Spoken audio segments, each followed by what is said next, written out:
स्वागत है आपका इंडिया न्यूज पर रोज जी। साथ ही defence expert retired lieutenant colonel Himanshi Singh भी हैं। आपका बहुत स्वागत है इंडिया न्यूज पर। हिमांशी जी, मैं सबसे पहले आप ही के पास आऊंगी और आपसे समझना चाहूंगी मैम कि जेनजी जो कि एक युवा पीढ़ी होती है जो कि देश को आगे बढ़ाती है, लेकिन ईरान की ये युवा पीढ़ी इस वक्त उस देश को खत्म करती नजर आ रही है।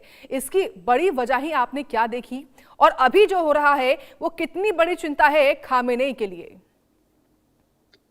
जी, जो आंदोलन देख रहे हैं वो बहुत बड़ी बात है, क्योंकि ईरान में पिछले कुछ समय से अगर हम देखें तो इस्लामिक राज चलता था। और ये 70s में वहां पर शुरू हुआ था, जब रेजा पहलवी को वहां से अपदस्थ किया गया था। और ये कब हुआ था? जब वहां पर एक मॉडर्नाइज सोसाइटी थी। देखिए, वहां पे औरतों को हिजाब पहनने की जरूरत नहीं थी, वो वेस्टर्न कपड़े पहन सकते थे। वहां पर लिकर अलाउड थी, म्यूजिक चलता था। तो एक बहुत ही प्रोग्रेसिव स्टेट वो था। लेकिन ये चीज जो है वहां पर जो काफी सारे ऐसे लोग थे जो शहरों में नहीं थे, उनको पसंद नहीं थी। वो चाहते थे एक प्रॉपर तरीके से वहां पर इस्लाम का शासन हो, या जो महिलाओं से अपेक्षाएं की जाती हैं तो वो वहां पर रहें। लेकिन जब ये नहीं हुआ, तब ऑलमोस्ट 14 साल के बाद में खामेनेई वहां पर वापस आए और उन्होंने एक तरीके से अच्छी तरीके से वो शासन चलाया। लेकिन हाँ, वो शासन ऐसा था जिसमें महिलाओं को बहुत दबा के रखा गया। अब जब हम बात करते हैं जेनजी की, तो देखिए, जेनजी अब आज के जमाने में जुड़ी हुई है इंटरनेट के माध्यम से बाकी सारे देशों से। तो जब बाकी सारे देशों में वो देखते हैं कि युवाओं का कोई भविष्य है, लेकिन ईरान में युवाओं का कोई भविष्य नहीं है, क्योंकि जिस तरह से वहां पर पाबंदियां लगाई गई हैं बाय यूएस, कि वहां वो अपना तेल जो है खुल के बेच नहीं पाते हैं। वहां की इकोनॉमी जो है बहुत हद तक तेल पर निर्भर करती है। तो वहां पर अगर रोटी के लाले पड़े हैं, फ्यूचर नहीं है।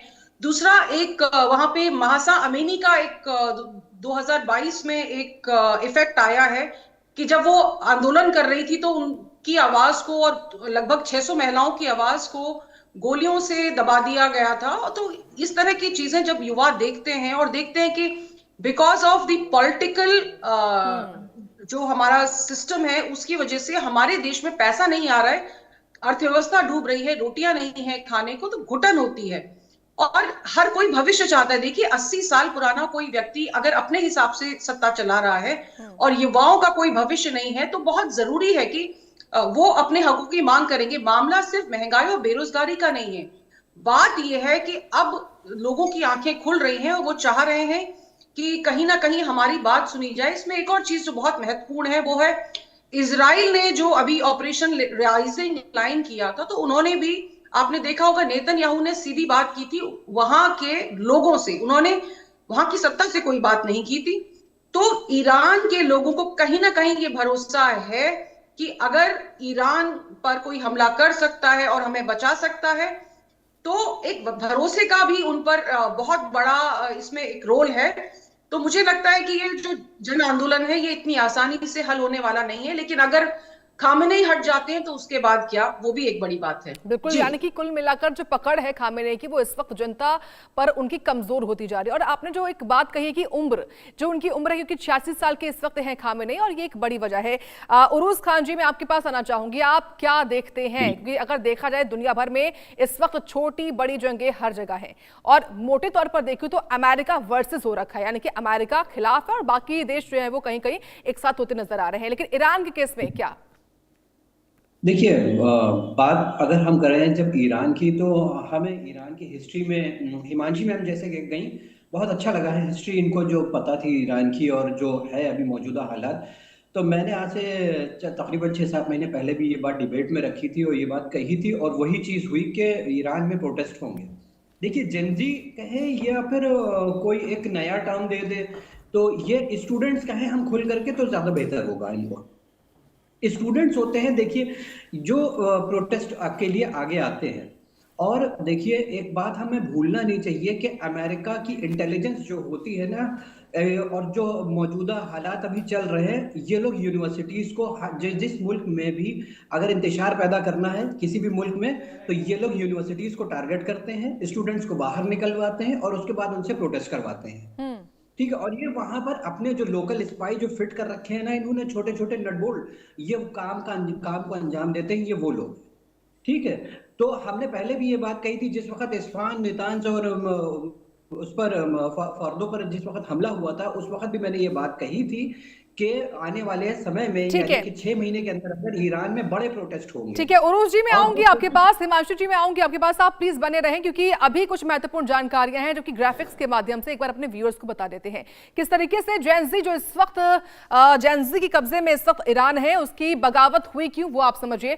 प्रदर्शन कैसे बदले बगावत में, व्यापारियों की हड़ताल, ये वजह ही है। साथ ही आप समझिए कि प्रदर्शन बगावत में क्यों तब्दील हुए, बाजारों का बंद होना। देखिए व्यापारी इस वक्त जो है वो परेशान है, सुरक्षा बलों से टकराव उनका हुआ है और यहाँ पर बाजार इस वक्त बंद पड़े हुए हैं।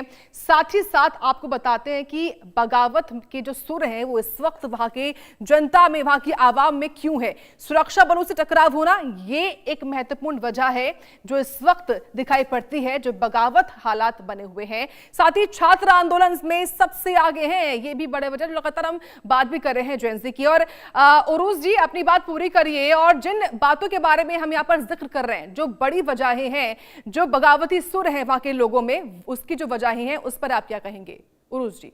देखिए, और जो प्रोटेस्ट होने थे, अगर आपने कभी ईरान गई हो या कोई आपके कांटेक्ट में ईरान गया हो तो आपको मैं बता दूं इस चीज को कि जो शिराज, वहाँ की जो सिटी है, शिराज है, इस्फहान है, ये दो सिटीज, और इलाम है, ये सब ऐसी जगह है, फोर्दो है, कि जहां पर पहले से ही वहाँ की जो आवाम है वो वहाँ के कायदे कानून को बहुत पहले ही तर्क कर चुकी है।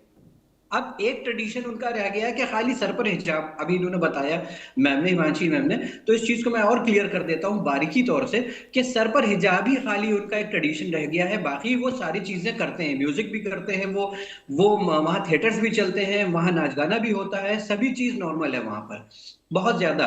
अब कोई अमेरिकन टूरिस्ट पहुंच जाता है तो उसको इस तरह से हाथों हाथ लेते हैं जस्ट बिकॉज, क्योंकि उन तक जो इंटेलिजेंस ही, देखिए इंटेलिजेंस का काम एक दिन का नहीं होता है। ट्रेड और स्टूडेंट्स दो चीजों को टारगेट कर लेती है इंटेलिजेंस, और उसके बाद मुल्क को आग में झोंक देना इंटेलिजेंस का एक प्राइमरी मुद्दा होता है। और इस जगह पर देखा जा रहा है कि ईरान में काफी हद तक के सफलता हासिल हुई है अमेरिकन इंटेलिजेंस को, बहुत ही प्रॉपर वे में। अच्छा, हम एक चीज की और थोड़ा सा गहराई में जाते हैं कि ये जो प्रोटेस्ट हो रहे हैं ये अभी क्यों हो रहे हैं। यही प्रोटेस्ट साल भर पहले, 2 साल पहले, या 5 साल पहले, या 10 साल पहले क्यों नहीं हुए थे?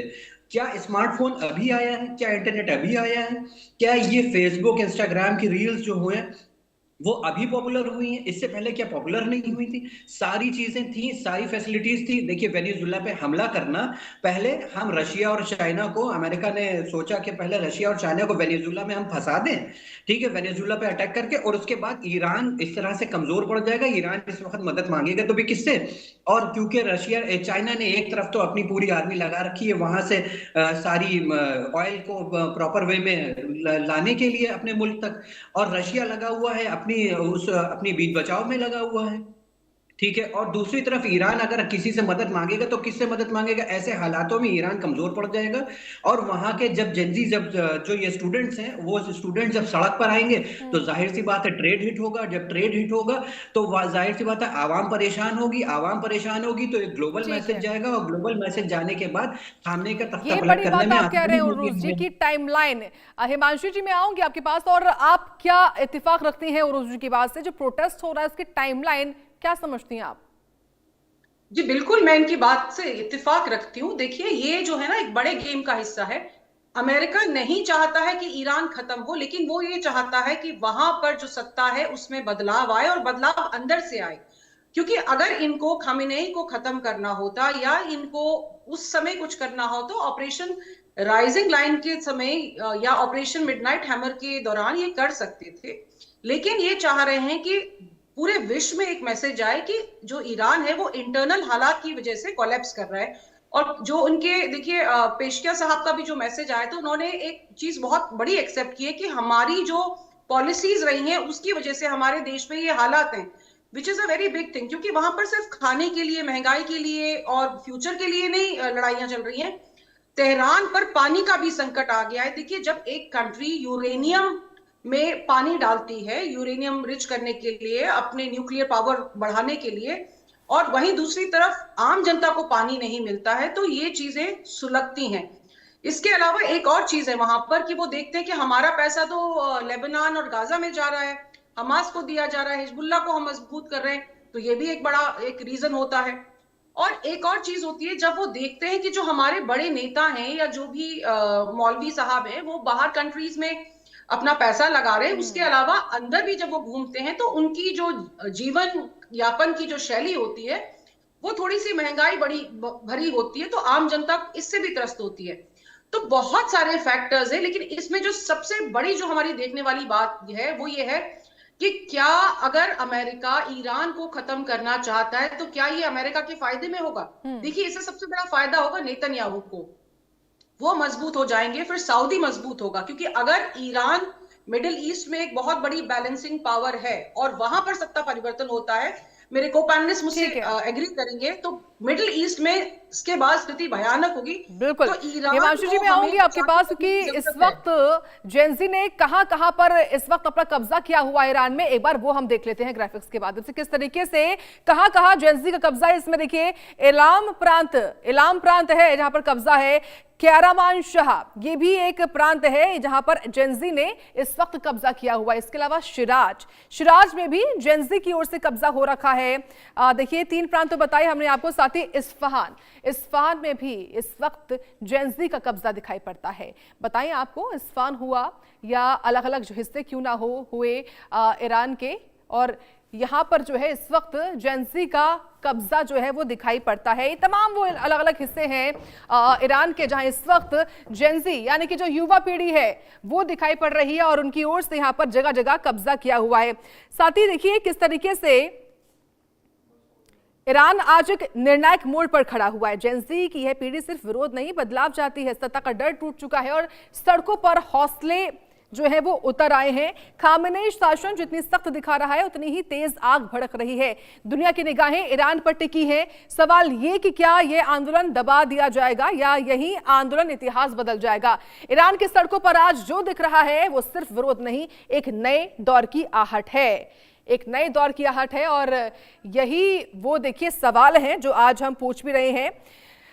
इसी सवाल का जवाब मैं लूंगी आपसे। हिमांशु जी बताइए कि क्या यह आंदोलन दबा दिया जाएगा या फिर यही आंदोलन जो है वो इतिहास बन जाएगा ईरान के लिए? देखिए, जो ईरान का इतिहास रहा है, तो मुझे लगता है कि इस जन आंदोलन को दबाना बहुत आसान नहीं होगा, क्योंकि ये आंदोलन भीतर का है। लेकिन अभी भी देखिए तो बहुत हद तक जो फोर्सेस हैं, जो इंटेलिजेंस एजेंसी हैं, वो खामेनेई के साथ है। देखिए, जनता सड़कों पे आ सकती है, जनता विद्रोह कर सकती है, लेकिन सरकार की तरफ से पेशकश की जा रही है कि आप हमसे बात करिए। सरकार अपनी तरफ से कोशिश कर रही है। देखिए, अगर हम अपना देश भी देखें, लोकतंत्र भी देखें, तो जब हम प्रोटेस्ट करते हैं तो हमारी सरकार इतनी आसानी से बात नहीं मानती है, लेकिन क्योंकि वहां पर सरकार को इस बात का इल्म है कि ये बगावत इतनी आसानी से नहीं रुकेगी और ये आगे ना बढ़ के, तो उनकी तरफ से सरकार कोशिश कर रही है। लेकिन जैसा मेरे को पैनलिस्ट ने कहा था कि इसमें बाहर से फंडिंग हो रही है, बहुत सारे जो यूएसए के सीआईए के जो एजेंट हैं वहां एक्टिव हैं, और हमने ऐसा नेपाल में भी देखा, हमने ऐसा बांग्लादेश में भी देखा, और कहीं पे भी अगर स्टूडेंट्स बाहर आते हैं तो कहीं ना कहीं वहां अमेरिका का रोल होता है। इस बात को हम नकार नहीं सकते हैं। लेकिन जहां भी उन्होंने फुल कंट्रोल किया है, देखिए वो यूजुअली ऐसी जगह हैं जहां पर वो राजधानी तेहरान से अभी भी दूर हैं, और वो दूर इसलिए हैं कि उनको पता है कि अगर क्लोज इन करना है टुवर्ड्स दी कैपिटल, तो उनके पास कुछ अच्छी जगह कब्जे में होनी चाहिए। लेकिन जब तक शासन, प्रशासन और तंत्र उनके साथ खड़ा नहीं होगा, इस आंदोलन को कोई भी दिशा नहीं बनेगी। देखिए, आंदोलन बहुत होते हैं, लेकिन आंदोलन को एक दिशा और दशा चाहिए होती है। तो क्या इस समय जो स्टूडेंट मूवमेंट चल रहा है उसके पास इसका कोई सोल्यूशन है? अगर खामेनेई चले जाते हैं, अंदर की सरकार टूट जाती है, तो उसका सोल्यूशन क्या है? तो बिना सोल्यूशन के अगर जेंजी इस तरह का आंदोलन करती है, विद्रोह करती है, तो उसका एक लास्ट का उनका पॉइंट क्या होगा? मुझे तो इस पे बहुत आश्चर्य हो रहा है कि किसी के भड़कावे में आकर अगर आप अपने देश को अंदर से कमजोर कर रहे हैं, भले ही महिलाएं अपना हक मांग रही है। कुछ समय पहले एक मैराथन वहां पे ऑर्गेनाइज हुई थी जिसमें था कि आप बुर्का पहन के दौड़िएगा, तो महिलाओं ने मना कर दिया था और वो अपने वेस्टर्न अटायर में ही आई थी। तो इस समय प्रशासन ने जो ऑर्गेनाइजर हैं उनको संज्ञान में लिया था और कहा था कि भाई आप इस तरह की कार्रवाई ना कीजिए। तो मुझे लग रहा है कि जितना दिखाया जा रहा है कि खामेनेई सरकार दुबा रही है लोगों को, उतना नहीं है। मुझे लगता है मीडिया कहीं ना कहीं बायस्ड है इन चीजों को दिखाने के लिए, और जेनजी के प्रोटेस्ट को अल्ट्रा मुझे वायलेंट करके पोर्ट्रे किया जा रहा है। कहीं ना कहीं मुझे लगता है कि इस तरह की चीजें भी हैं जो उरुस साहब बेहतर बता पाएंगे। उरुस जी, अगर ये विरोध नए दौर की आहट है तो बड़ा बदलाव कब तक? देखिए, बहुत मुमकिन है हद तक कि अगले 3 महीने जो ईरान के लिए बहुत बहुत ही मुश्किल है, क्योंकि रजा पहलवी ने जिस समय अभी हाल में ही मीटिंग करी थी 8 महीने पहले जब जा करके, और वो मीटिंग